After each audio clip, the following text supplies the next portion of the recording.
others, this may seem ridiculous and could not possibly work. But to me, I know from firsthand experience that if I am aware of what my own mind and body are doing, I can immediately take a great deal of negative stress off horses and people too, and get far better results. Pay attention to yourself as a rider and find out how the horse responds. What the horse really wants from the human is for us to learn to speak horse, to talk to the horse in his own language. And so if we can preserve our valuable horses, especially for our children, wow, what a wonderful thing. Olá pessoal, tudo bem? Estamos aqui no primeiro dia do nosso projeto de Falando sobre Cavalos, que é um projeto que eu quero falar de várias coisas diferentes, não só de equitação, não só de biomecânica, mas de tudo. E eu tô aqui com uma pessoa muito especial, que é a Peggy Brown. Eu vou já fazer a introdução dela para vocês. Thank you so much, Peggy. You're welcome. Accept my invitation and to talk for us to Brazil. I think it will be very interesting and very nice for us. And I want to introduce Peggy. Peggy is an amazing person with a huge knowledge. And I have the opportunity and the luck to be today and these days on her course. And she's Bachelor of Education. She's American Riding Instructor Association. So she's not only an instructor, but of the instructors. She's ARIA 2005 Instructor of the Year Award. And well, after that, she is also creator of Susan Harris of Anatomy of Movement, and she's disciple of Sally Swift. So she is amazing. Peggy, tell us a little bit about your story. How do you start with horses and with this passion? Well, I've always loved horses, and I didn't get my first pony until I was about 12 years old. And I never really had any formal instructions. What I knew, I learned from reading many books that I had as a child. And I started teaching riding when I was about 17 years old. So I've been teaching a long time. I've been riding all my life. I've had horses for well over 50 years. And I did not meet Susan Harris or Sally Swift until I was in my late 30s. And they really were my very first teachers. So centered riding really changed my life as far as my ability to teach riding, and also my own personal horses and riding myself. Oh, nice. And what is centered riding? Centered riding was developed by Sally Swift in the United States, and it talks to us about how our mind affects our body and how our body and our mind affect our horse's body. So it's not a different style of riding.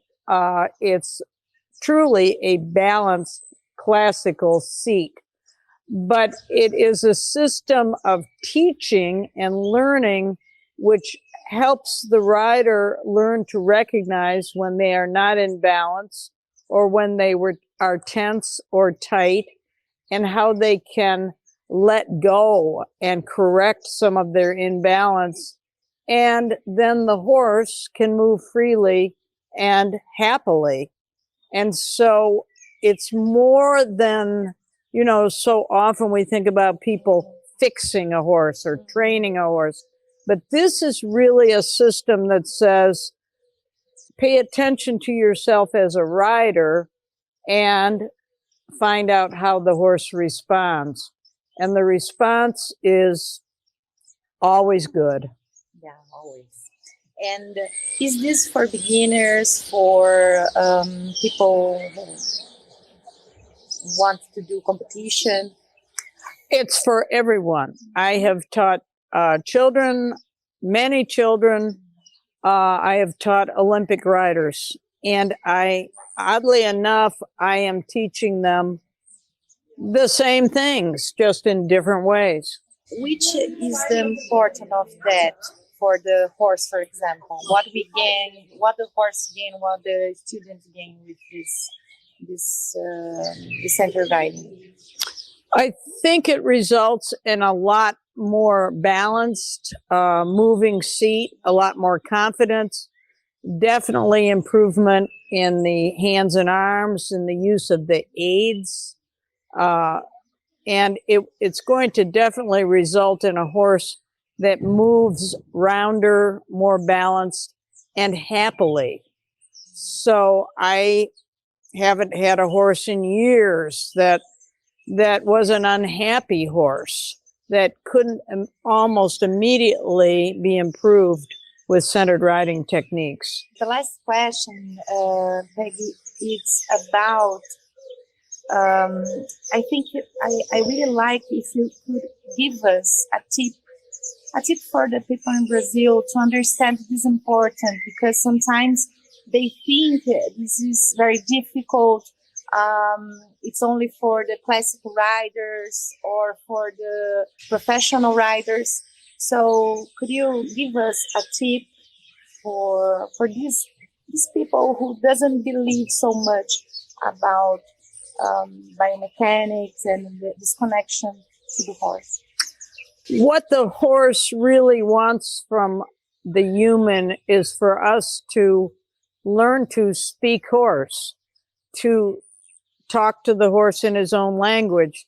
And his language is very much a language of breathing, so that when the rider learns to breathe and even use their breathing as a signal to the horse understands. The horse wants the rider to look at the world with eyes that are like a horse's eyes. Eyes that are relaxed, taking in everything on the sides, using good peripheral vision. The horse wants a rider who rides in balance. Horses hate people who lean, because leaning is hard on the horse when he makes turns or when he goes at speed. And a horse's greatest fear is to fall. And so we put the rider in balance. We ask the rider to find ways to ride without gripping, without pulling, to move with the horse instead of braced against the horse, and to learn to communicate with the horse on the horse's terms. All these things can come together to create a much more balanced, safe ride that makes horses happy and helps horses live longer. And let's face facts, horses are expensive. Horses live longer than they used to. And so if we can preserve our valuable horses, especially for our children, wow, what a wonderful thing. Yeah, that's fine. And it's beautiful. How do you talk about the children and how the importance to teach them the respect and this stuff? I think it's very nice. It's very beautiful. How do you talk about that? Thank you. I think that's important in today's world. Peggy, thank you so much. You're welcome. So much for everything and for the classes and for the interview. It's a dream come true to be near you, because I'm a huge fan of you. And I'm a huge fan. I'm sorry you never got to meet Sue. She was great. Yeah. But thanks a lot. You're welcome. Pessoal, tô assim realizando um sonho de estar do lado dela, uma pessoa incrível, maravilhosa. Eu espero que vocês tenham curtido um pouquinho. Thank you. See you soon. Bye-bye.